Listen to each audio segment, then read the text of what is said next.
আমার একটা request MKS এর কাছে এটা থাকবে, ছোট্ট একটা জায়গাও আমি একটু বলি, সেটা হচ্ছে আমি অনেকগুলো জেলায় যখন গেছি, বাচ্চারা এসে আমার কাছে এটাও বলেছে যে ভাইয়া একটু মিরাজ ভাইকে একটু বলেন না যে আমাদেরকে একটু ব্যাট অ্যাভেলেবল করার জন্য, কারণ ওরা দেখা যায় যে 14-16 লেভেলে ওরা জানে না কোত্থেকে নেবে বা কিভাবে করবে বা ডিলারদের সঙ্গে কমিউনিকেটটা কিভাবে করবে। বাট এটা আমার কাছে সবচেয়ে বেশি জরুরি মনে হয় যে ক্রিকেট যেহেতু খুব নিজের প্রতি ইনভেস্টমেন্টের খেলা, আমাদের বাংলাদেশে ক্রিকেটটা সত্যিকারের অর্থে প্রিমিয়ার ডিভিশন ক্রিকেট যারা খেলছে, ফার্স্ট ডিভিশন ক্রিকেট যারা খেলছে, সেকেন্ড ডিভিশন ক্রিকেট যারাও খেলছে, সেটা আমি প্রফেশনাল বলবো না, তারাও ফুল টাইম প্রফেশনাল ক্রিকেটার না। অন্যতম বড় কারণ হচ্ছে ইকুইপমেন্টগুলো অনেক বেশি মাত্র এক্সপেন্সিভ।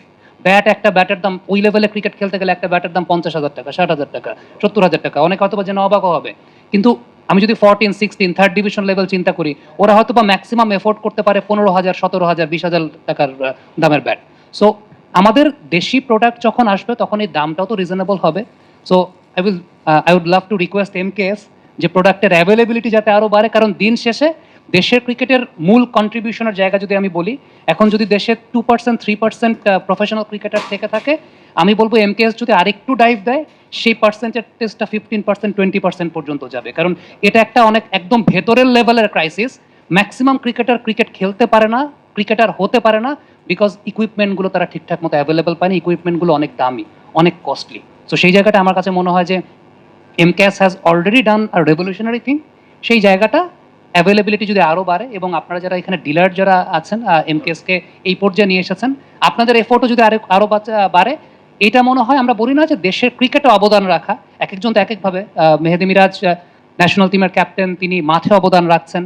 আমরা যারা কমেন্ট্রি করি হয়তো বা ছোটোখাটোভাবে আমরা চেষ্টা করছি কমেন্ট্রি করে, যারা সাংবাদিক আছেন বা যারা সংবাদকর্মী আছেন তারাও চেষ্টা করছেন দেশকে রিপ্রেজেন্ট করার। আপনারাও সেভাবে অনেকটা একদম প্রত্যক্ষভাবে অবদান রাখতে পারেন যদি এই জায়গাগুলো আরও বেশি অ্যাভেলেবল হয়ে যায়। কারণ আবারও বলবো, বাংলাদেশের সবচাইতে বড় ক্রাইসিসের জায়গা, ক্রিকেট ইকুইপমেন্টসের দাম অনেক বেশি, এবং সেই জায়গাটা যখন আমাদের লোকাল ব্র্যান্ডকে আমরা এস্টাবলিশ করতে পারবো, তখন আরও কস্ট এফিসিয়েন্ট ওয়েতে আমরা ক্রিকেটে অবদান রাখতে পারবো বলে আমার কাছে মনে হয়। Thank you. একটা ইন্টারেস্টিং ইনফরমেশন শেয়ার করি, সেটা হচ্ছে লাস্ট আমি যখন এই ভিজিটগুলো করছিলাম আমার টেলিভিশনের একটা প্রোগ্রামের কাজে, আমি আমার শুটিং শেষ হওয়ার পর আমি মাঠে চলে যেতাম। আন্ডার 16 ম্যাচ চলছিল তখন, ক্রিকেট বোর্ডের আন্ডার 16 ম্যাচ। আমি জেলার নাম বলবো না, ওই 14-16-18 লেভেলে হয় কি, 14-16 ক্রাইসিসটা আরও বেশি থাকে। দেখবেন 11 জন খেলছে মাত্র 3টা বা 4টা ব্যাট দিয়ে, ওই 3টা-4টা ব্যাট ঘুরে ঘুরে 11 জন ব্যাটিং করতেছে, কারো ইন্ডিভিজুয়াল ব্যাট থাকে না ওই লেভেলটাতে। ইন্টারেস্টিং বিষয়, আমি কোন একটা জেলাতে দেখলাম যে 4টা ব্যাট দিয়ে 11 জন খেলছে, ওই 4টা ব্যাটই এমকেএস এর ব্যাট। কেন এমকেএস এর bat? It's not because of the quality, ওই লেভেলে কোয়ালিটি ম্যাটার করে না। ফ্যাক্টটা হচ্ছে দামটা রিজনেবল তাদের জন্য, ওই লেভেলটার জন্য দামটা খুবই রিজনেবল। বাংলাদেশের প্রেক্ষাপটে এমকেএস এর মতো প্রতিষ্ঠান, এটা একটা রিস্কি বিষয়। আমি গত 2 বছর আগে অনিল সারিন, ব্যাট ম্যানুফ্যাকচারে তাকে লেজেন্ড বলা হয়, এসএসএফ এর মালিক, তার সঙ্গে আমি কথা বলছিলাম। এন্টায়ার সিনারিওটা আসলে আমি বুঝেছি যে এখানে আসলে র ম্যাটেরিয়ালগুলোর ব্যাপার থাকে, যেহেতু ন্যাচারাল একটা ব্যাপার আছে, কাঠগুলো পাওয়া যায় না, কোয়ালিটি এনশিওর করা, তারা তো আসলে আরো বড় স্যালিক্স অ্যালবা কাঠ এর খোঁজে থাকে, গ্রেইন কোনটার কত বেশি থাকে, এগুলো নিয়ে অনেক অনেক গবেষণার জায়গা আছে। কিন্তু তারা তাদের দেশে দেখা যায় যে অনেক ম্যানুফ্যাকচার থাকে।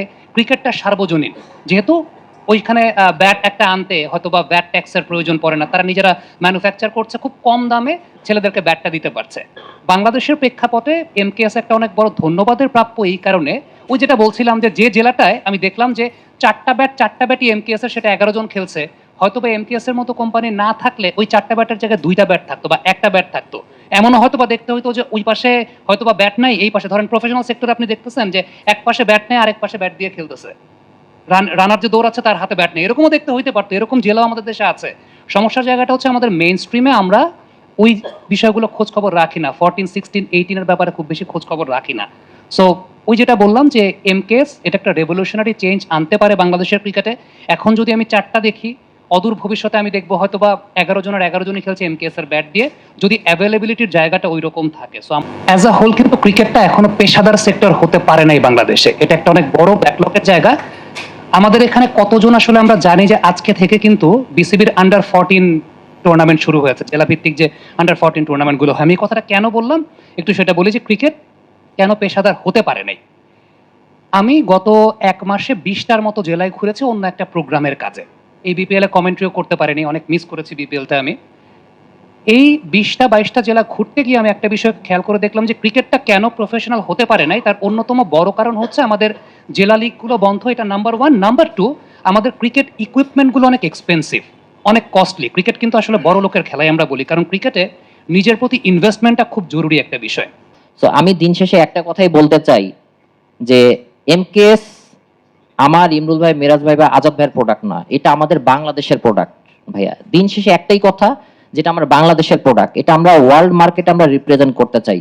এতদিন আমরা বাইরের দেশের উপর ডিপেন্ডেন্ট ছিলাম ভাই, আমরা এখন সেম উইলো সেম ম্যাটেরিয়ালস আমরা ইংল্যান্ড থেকে নিয়ে আসতেছি, বানাচ্ছি। কারণ রিসেন্টলি আপনারা দেখবেন লাস্ট ইয়ার আমরা বিরাট কোহলি, রোহিত শর্মাকে ব্যাট দিয়েছি, তারা খেলেছে, কারণ তারা তো সব ব্যাট আসলে খেলে না টপ লেভেলে হলেও। সো আমরা ট্রাই করতেছি ভালো জিনিস বানানোর। আপনারা আমাদের সাথে আছেন, আমি চেষ্টা করবো যে ভবিষ্যতেও আমাদের সাথে থাকবেন। সো আমি আবার বলতেছি যে ভাইয়া, এটা নট ইভেন আমাদের এমকেএস, এটা আমাদের পুরো বাংলাদেশের প্রোডাক্ট ভাইয়া। তো আপনারা ট্রাই করেন যে আমাদের বাংলাদেশটাকে রিপ্রেজেন্ট করার। কারণ আমরা বলতে পারবো দিন শেষে যে না, আমাদেরও একটা ব্র্যান্ড আছে, আমাদের বাংলাদেশের ব্র্যান্ড আছে। থ্যাংক ইউ সবাইকে। আমাদের প্রথম থেকে সাথে আছেন, এখনো সাথে আছেন। তো সামি ভাই অনেক ইম্পর্টেন্ট কথা বলে গেছে, যেটা আসলে ট্রু। যে আপনারা যদি খেয়াল করেন যে বাইরের যে কান্ট্রিগুলো আসে, এদের মোস্ট অফ দ্য প্লেয়ার কিন্তু আসে আন্ডার লেভেল থেকে, 13, 14, 19 খেলে কিন্তু আসে। বিরাট কোহলি দেখেন 19 খেলেও কিন্তু আসছে। কিন্তু আমাদের রাইট নাও যে অবস্থা, আমাদের কিন্তু কোনো নতুন কোনো প্লেয়ার কিন্তু আসতেছে না, বিকজ আমাদের রুট লেভেলে খেলা বন্ধ হয়ে আছে। আর সবচেয়ে বড় ক্রাইসিস যেটা ভাইয়া বলছে, যে আসলে ইকুইপমেন্ট অনেক এক্সপেন্সিভ, যেহেতু সব ইম্পোর্টেড বেসড হয়ে থাকে, বাইরে থেকে আসে, ট্যাক্স ভ্যাটের ইস্যু হয়ে থাকে। সো আমি যেহেতু আমি ফ্যাক্টরিতে থাকি, আমি নিজে ব্যাট বানাই, অনেক গার্জেন আমার কাছে কল দেয়, বলে যে এরকম আসলে ফিনান্সিয়াল ব্যাপার থাকে। সেই ক্ষেত্রে হয় কি, আমি ইমরুল ভাইদেরকে বলি, মিরাজ ভাইকে অনেক সময় বলি যে ভাই এরকম ব্যাপার। সো আমার পার্সোনাল তরফ থেকে আমরা একটা ডিসকাউন্ট করে দিই। এটা কিন্তু আমরা ফ্যাক্টরি থেকে অনেক সময় করে থাকি, যারা দেখা যায় যাদের ফ্যামিলি অবস্থাটা ওরকম মানে সচ্ছল থাকে না, সেই ক্ষেত্রে আমরা ট্রাই করতেছি যে তাদের মানে আন্ডারে এটা করার, যে আমরা, এবং আমরা চেষ্টা করতেছি যে স্কুল লেভেলে অনেক সময় অনেক ভালো প্লেয়ার থাকে, এবং যাদের অবস্থা ভালো না, তো আমরা ওরকম একটা ট্রাই করতেছি যে ওরকম প্লেয়ারকে আমরা অফিসিয়ালি স্পন্সর করব, যে আমাদের এমকেএস থেকে তাদের গিয়ার্স গুলো আসলে প্রোভাইড করার জন্য। সব ধরনের খেলার খবর পেতে সাবস্ক্রাইব করুন, সঙ্গে থাকুন খেলার পাতার।